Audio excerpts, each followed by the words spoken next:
Oui, je pense que dans le type de cinéma qui est majoritairement pratiqué en Afrique jusque-là, c'est quand même un cinéma d'auteur avant tout, même si on assiste de plus en plus à la production de films de genre, de comédie, de drame, etc.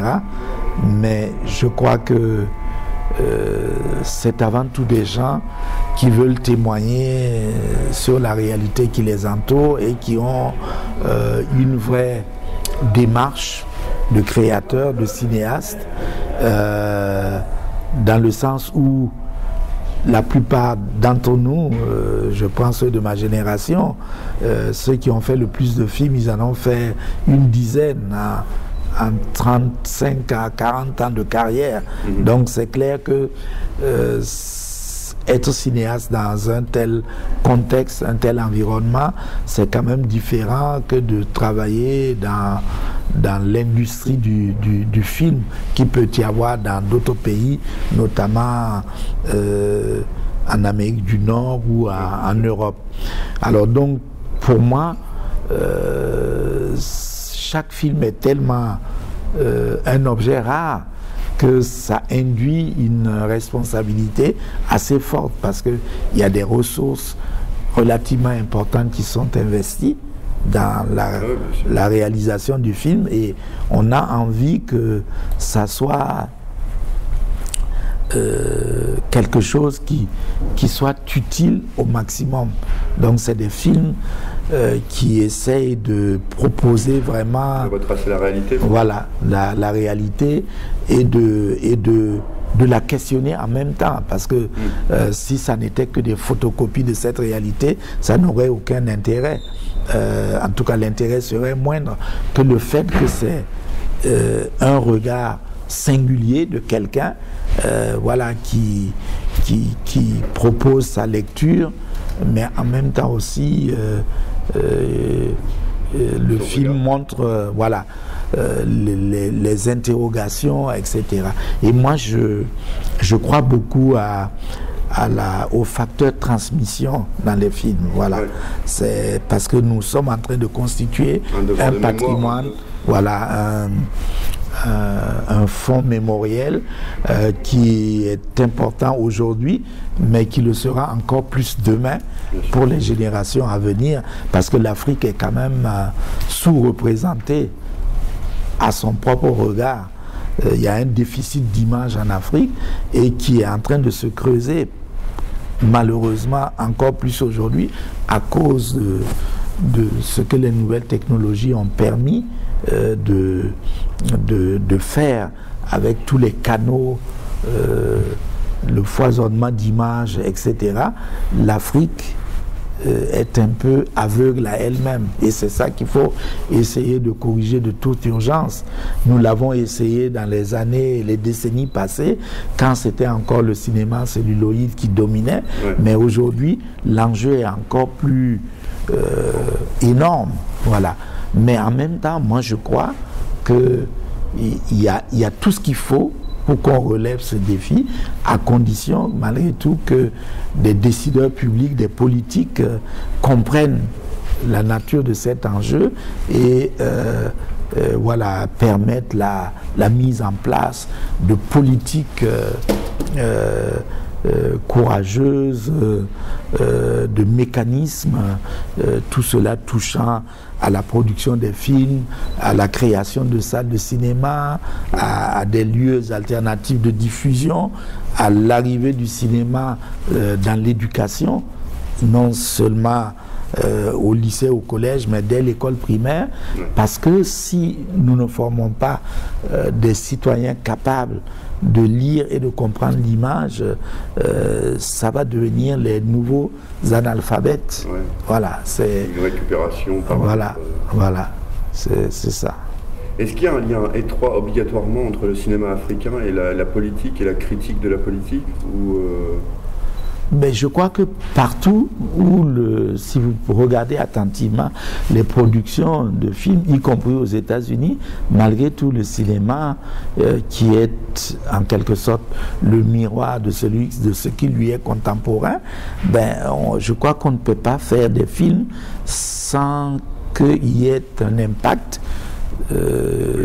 perceptif sur la réalité. Et donc à partir de là, il y a de la politique là-dedans, même si le premier objet du cinéma n'est pas de faire de la politique, mais la politique s'invite dans les films parce que les films font partie de la vie. Voilà. Et la politique, elle aussi, pas toujours la meilleure, il faut le reconnaître. Donc le cinéma permet cette distanciation et en même temps vous disiez tout à l'heure, un regard critique par rapport à la politique. Tout à fait.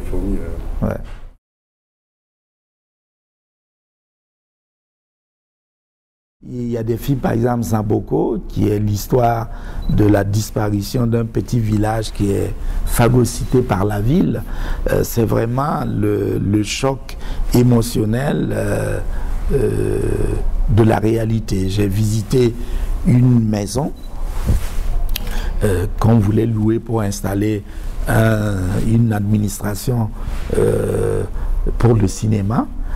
C'est le consortium interafricain de distribution cinématographique et le centre interafricain de production de films, qui sont deux entités qui ont été créées par les pays francophones pour essayer dans les années, au milieu des années 70, de créer un marché commun du cinéma entre les pays francophones subsahariens. Voilà, il y avait 14 pays et donc moi j'étais impliqué un peu là-dedans et j'ai accompagné le Nigérien qui venait d'être nommé responsable de ces deux entités dont le siège était Ouagadougou pour aller louer une villa. Je monte au premier balcon de cette villa et je regarde en contrebas, il y a comme une maison paysanne, comme si l'une de ces deux l'un de ces deux espaces avait été brutalement parachuté à côté de l'autre. Et c'était dans la ville de Ouagadougou. Et ça, j'enseignais déjà l'initiation au scénario à l'école de cinéma à l'université de Ouagadougou. Donc je parle à mes étudiants parce que j'enseignais le scénario, je leur disais, le scénario n'est pas nécessairement quelque chose de cognitif, ça peut commencer par l'émotion. Et après, on va trouver les ressorts, les ressources pour construire l'histoire. Donc je leur parle de ça comme un exemple, en disant que si j'avais eu un appareil photo, ce jour-là, j'aurais fait la photo. Et l'histoire n'a pas cessé de me hanter, parce qu'il y avait déjà comme le noyau d'une histoire. Et j'ai écrit une histoire où j'ai raconté comment ces deux voisins, ils en sont venus à devenir voisins. Et comme je connaissais l'histoire de l'urbanisation, ben voilà, j'ai fait ce film-là qui est un film vraiment de confrontation à la fois spatiale, culturelle. C'est vraiment le choc entre une société, une nouvelle société de l'avoir avec une société de l'être. Voilà, communauté où il y avait des paysans qui ont toujours vécu dans ce village. Ils ont plus le sentiment d'appartenir à cette terre que la terre ne leur appartient. La ville arrive avec d'autres rationalités. On vous donne un permis urbain d'habiter, vous faites des papiers, vous devenez propriétaire de cette terre, quelle que soit l'histoire antérieure de cette terre. Donc on vient et on déracine des gens, on massacre complètement tous les liens complexes qui existaient entre cette communauté autochtone, endogène, avec cette terre. Et on en revient à la première question, d'où la responsabilité du réalisateur d'être témoin de ça. C'est ça. Alors c'est pas du tout un réquisitoire contre la modernisation ou l'urbanisation, mais ne peut-on urbaniser plus intelligemment? Voilà. Parce que les sociétés rurales ne sont pas réfractaires à la modernité. Et la modernité, pour moi, n'est que ce qui est devenu commun et va devenir de la tradition, pendant que d'autres choses sont en train de naître. Voilà, c'est le... Alors que souvent on oppose tradition et modernité. Moi je crois qu'il y a un lien dialectique beaucoup plus subtil qu'il nous faut découvrir afin de faire de sorte que penser à ce qui aux valeurs du passé ne signifie pas une sorte d'arrêt, j'allais dire, ça ne veut pas dire se figer dans le passé en ne construisant pas le présent et en n'inventant pas le futur. Non, et je pense que les populations les plus enracinées dans leur terre sont également capables des plus grandes innovations, parce que elles savent, ces sociétés, que leur survie vient à leur capacité d'adaptation aux nouvelles donnes, en quelque sorte. Voilà. Mais comme en Afrique, c'est des sociétés où on ne théorise pas sur ce qu'on pense. Il y a de la pensée, il y a de la philosophie, il y a de la poésie, mais pour l'instant, ce n'est pas écrit. Et à partir du moment où vous n'êtes pas en capacité d'écrire ou de témoigner sur ce que vous avez en vous, on a l'impression dans le monde d'aujourd'hui que vous n'existez pas. Voilà. Et c'est un peu tout ça le drame. Et malheureusement, je pense que les politiques en Afrique n'ont pas encore eux-mêmes, il y a des femmes parmi, compris un peu toutes ces choses-là. Et c'est ça qui fait les craquements entre voilà, c'est ça. Alors le cinéma n'est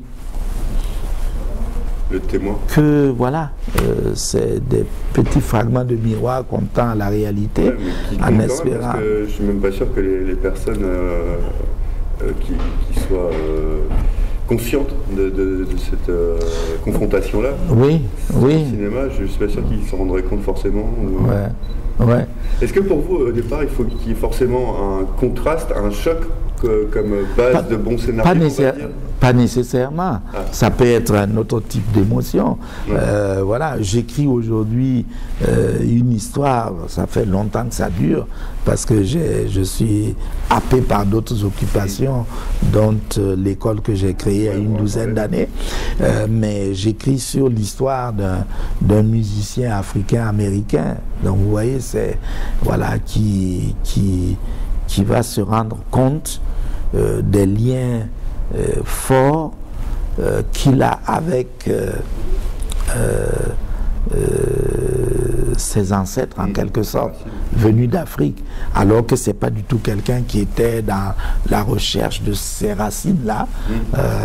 Voilà. Il y a quand même un contraste entre quelqu'un qui vient avec une culture américaine et qui recherche... mais sauf qu'il n'est pas parti pour rechercher. Il a été emporté par quelque chose qu'il a amené en Afrique, et sa seule préoccupation, c'était comment d'échapper à cela. Mais finalement, les choses vont se faire qu'il va comprendre pourquoi il était là-bas et comment c'était en fait une nouvelle naissance à lui-même. Voilà.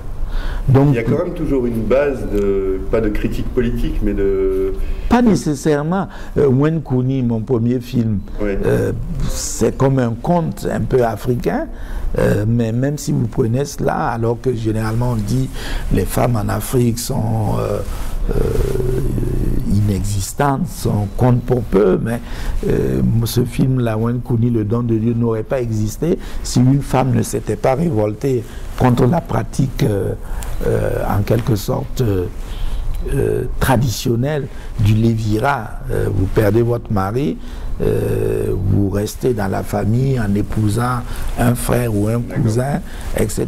Et elle pense que son mari n'est pas décédé, et elle décide de vivre dans l'attente, sauf que la société prescrit une certaine période au-delà de laquelle vous ne pouvez pas rester, voilà.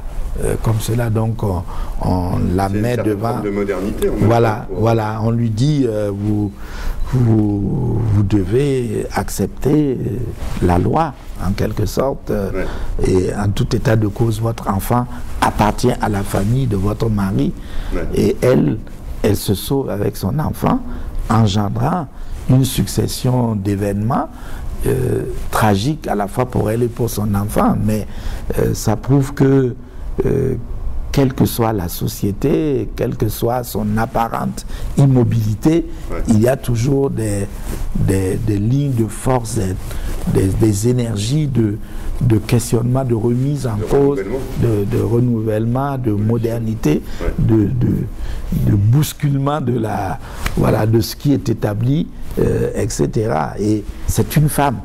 Et après, quand l'enfant qui a été muet pendant une période de son enfance, après avoir eu la capacité de parler, il va recouvrer l'usage de la parole. C'est à nouveau la révolte d'une jeune fille qu'on a donnée en mariage à un sexagénaire et qui se révolte et dit des choses indicibles dans cette société.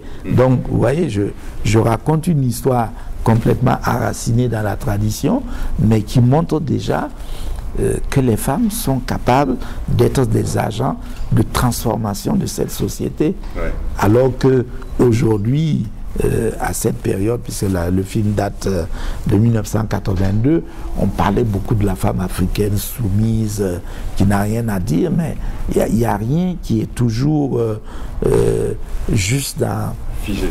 Voilà.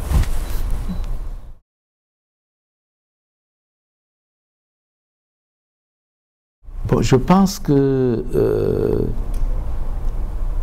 la façon dont on regarde les personnes, les objets, la façon dont on perçoit la perspective,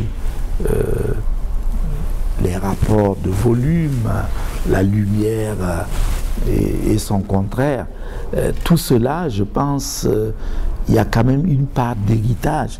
On ne sait pas comment, mais il y a des choses que l'on voit, que l'on apprend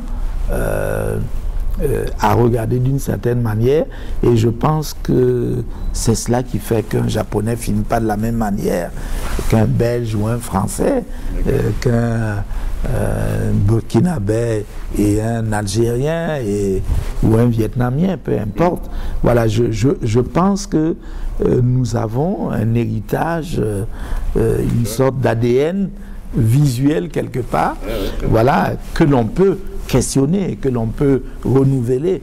Mais moi, ce qui m'intéresse, c'est d'être au plus près des personnes, mais sans intrusion. Voilà, je filme et je donne beaucoup d'importance à la terre, parce que je crois que c'est pas seulement, nous ne marchons pas simplement sur la terre. Cette terre est en même temps dépositaire d'une part de notre histoire dans nos cultures à nous, mais ça l'a été avant dans d'autres lieux culturels comme la France, quand le monde paysan dominait, il y avait des rapports extrêmement complexes avec la terre, qui est en même temps le lieu où reposent nos ancêtres, et on a parfois dit les sociétés, comment on dit ça déjà, animistes, voilà, mais je pense que ce mot a été utilisé et témoigne du manque d'imagination de ceux qui ont inventé le qualificatif, parce que nous, ce n'est pas les objets, ce n'est pas les statues ou la colline en soi qui est fait l'objet des différents rituels. C'est une représentation, c'est quelque chose qui nous permet une médiation avec un monde invisible.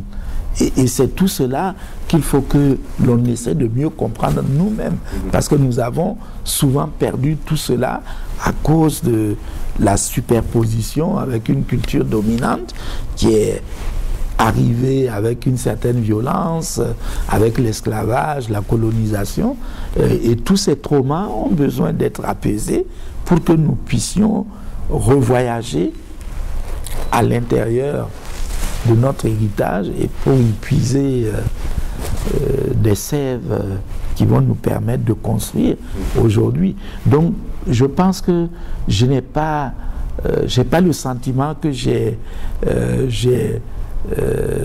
une recette pour aller vers les histoires que j'ai envie de raconter.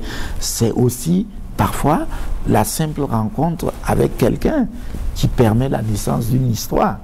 Et je crois beaucoup plus à la part d'émotion qui vous amène à ressentir des choses que vous avez envie de témoigner, plus qu'à une construction idéale, intellectuelle, voilà, d'un sujet qui peut être important par ailleurs. Mais c'est pour ça qu'il y a aussi le documentaire, il y a la fiction, il y a même des films qui peuvent être plus de recherche, etc. Voilà, je crois que ce qui est important, c'est d'être vrai à soi-même dans les films que l'on fait. Et voilà, et simplement de se dire que pour aussi important que je pense que le cinéma est, je ne crois pas du tout que c'est l'art le plus important et qu'à lui tout seul il peut transformer la réalité. Il y contribue d'une certaine manière, voilà, mais aux côtés de bien d'autres choses, d'autres arts. Et c'est pour ça que le cinéma, on l'a suffisamment dit, est la synthèse de tous les autres arts. Parce qu'il y a la question du temps aussi qui est très important. Comment on vit le temps, comment on... Je parlais de la distance que je prends pour filmer mes personnages dans mes films de fiction, parce que je crois que c'est important de... Je ne veux pas que ma caméra soit intrusive par rapport à la réalité des gens. Je crois que c'est une... je circule à l'intérieur d'une réalité, mais en la respectant le plus que je peux, tout en étant impertinent, en posant des questions, voilà, sur cette réalité. Juste pour finir de répondre, ouais, il y a un petit film de 5 minutes que j'ai réalisé dans le cadre du 2e Festival panafricain de la culture à Alger. Ils ont demandé à 10 cinéastes de faire des films. J'en étais, et j'ai fait un film de 5 minutes et 17 secondes intitulé 2000 générations d'Africains. Voilà, donc en incluant toute l'humanité en quelque sorte à partir du berceau africain. Et ce film, j'avais envie de dire, et en même temps je me demandais quelle serait la forme de faire 50 000 ans d'histoire en 5 minutes en quelque sorte. Et j'ai fait des plans fixes de statuaires, de statues africaines, et des plans fixes de visages que j'ai choisis sans casting, en me disant je vais trouver quelque chose là-dedans. Et qu'est-ce que j'ai découvert au-delà de ce dialogue entre des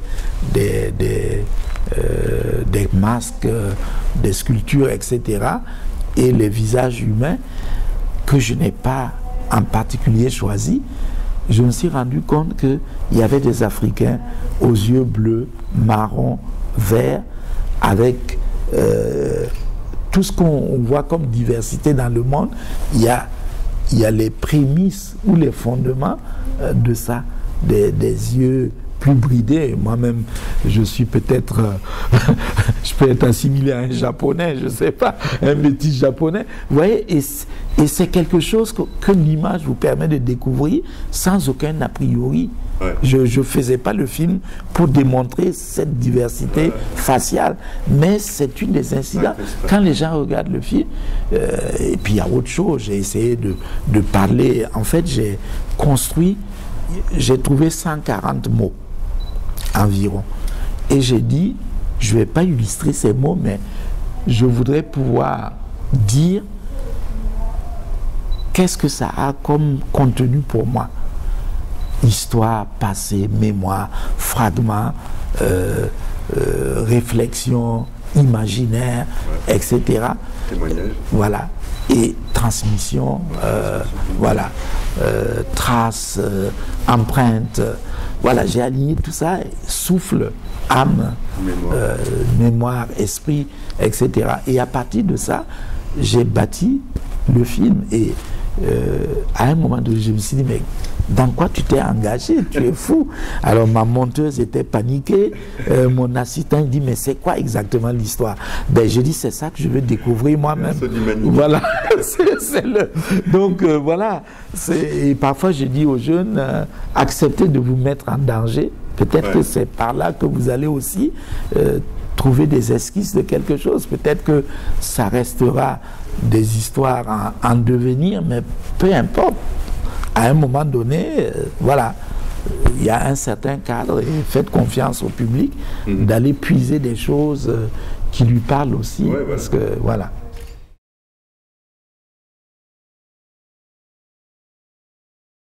Oui, c'est Imagine, l'Institut Imagine. Vous savez, dans mon itinéraire personnel et de cinéaste et de responsable de la cinématographie nationale au Burkina, j'ai mené des combats pour qu'on commence à produire plus de films, qu'on ait des équipements, que l'on coproduise avec nos voisins, etc., voisins comme pays, je veux dire. Et il se trouve que, alors que rien ne prédestinait le Burkina à être une sorte de locomotive du cinéma africain, ben, grâce à des individus qui ont créé le festival de Ouagadougou, grâce quand même à une certaine intelligence des dirigeants à l'époque qui ont accompagné cette manifestation, le festival de Ouagadougou est quelque chose de fondamental qui a provoqué la naissance de pas mal de vocations de cinéastes, des jeunes non seulement au Burkina, mais aussi venus de l'étranger qui ont pu rencontrer des gens qu'ils regardaient déjà comme des mythes, comme Saint-Ben Ousmane, comme Medondo, etc. Ils ont pu les approcher, les saluer, parler avec eux, etc. Et il se trouve que ce festival, pour être important, je pense, pouvait encore aller plus loin quelque part. Et en tous les cas, il fallait qu'au Burkina, nous ne nous contentions pas d'organiser ce festival, mais qu'il y ait aussi une sorte d'énergie créatrice comme ça dans le domaine du cinéma. Donc j'ai contribué à mettre en place le Centre national du cinéma et ça a eu une incidence non seulement au niveau national, mais aussi on a coproduit des films, on a envoyé à la fois des techniciens et du matériel sur les films de Souleymane Cissé, sur ceux de Henri Dupac, au Niger, au Ghana, au Bénin, au Togo, au Tchad, ce qui n'est pas du tout évident parce que le Tchad, quand même, il y a plusieurs pays entre les deux, mais on peut dire que le cinéma tchadien est une sorte de petit frère du cinéma burkinabé. Qui pouvait prévoir cela? Personne, mais parce qu'il y a eu une école de cinéma à l'université où j'ai enseigné, parce qu'il y a eu cette politique quand même d'acquisition d'équipements, etc. Ben, ça a pu permettre cela.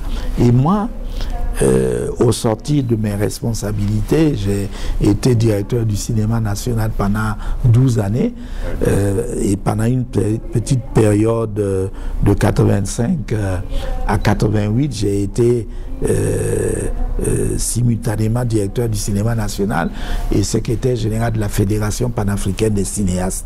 Donc je voyais vraiment toutes les insuffisances, les handicaps, etc.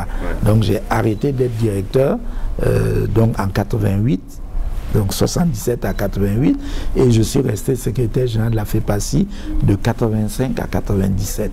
Et j'ai vu tout le potentiel possible, les choses, les mécanismes. Nous avons produit des textes, on a été reconnu par l'Organisation de l'Unité africaine comme membre observateur, on a pu faire adopter des textes, notamment en 86, disant que les peuples africains avaient un besoin vital de leur image. Et c'était presque précoce par rapport, y compris à la politique de l'Union européenne, avec tout le plan média qui a été mis en place. Mais malheureusement, les politiques n'ont jamais pu mettre en place tout ça. Donc, au bout d'un moment, en 97, je me dis, ça suffit de mes casquettes, je vais déposer la deuxième casquette et je vais essayer de faire mes films, parce que c'est aussi important, je pense, pour pouvoir faire avancer ce en quoi je crois. Et à peine ai-je quitté ma fonction de secrétaire général que l'idée de créer un lieu d'échange, de transmission, où par le système du compagnonnage, des aînés pouvaient en quelque sorte accompagner d'autres cadets dans le domaine de leur métier, etc. Voilà comment l'idée de l'Institut Imagine est née. Et je me suis dit, c'est un lieu avant tout, un outil, on fera ce qu'on pourra. Et je ne savais pas du tout que ça prendrait ni cette dimension, et encore moins que ça m'absorberait autant. Voilà. Donc, alors que je pensais qu'en n'ayant plus de responsabilités officielles, je ferais plus de films et tout. J'ai moi-même bâti la prison la plus insortable, de laquelle on ne peut pas échapper. Voilà. Et voilà, il y a des joies, il y a des frustrations, mais voilà, j'ai fait moins de films qu'avant. Ouais. Je faisais un film en moyenne tous les 5 ans. Ben, j'ai révolutionné les statistiques, puisque de 97 à aujourd'hui, je n'ai pas fait de nouveaux longs métrages. Voilà, j'espère qu'il y a beaucoup de cinéastes, jeunes et moins jeunes, qui sont passés par Imagine, qui feront des films, voilà, et que au fond, voilà, j'aurais contribué à une certaine fécondité, même si la mienne est stationnaire pour l'instant. Voilà, c'est ça en fait, et c'est vraiment la transmission. Voilà, c'est ça. Ce n'est pas seulement apprendre la maîtrise technique à des individus, mais c'est aussi leur donner un cadre pour réfléchir, se questionner, pour mutualiser leurs expériences, etc. On organise des colloques et des séminaires aussi. Voilà, c'est parce que je crois beaucoup au fait que ça a été bien dit auparavant, il vaut mieux des têtes bien faites que des têtes bien pleines. Voilà. Voilà. Merci beaucoup. Merci.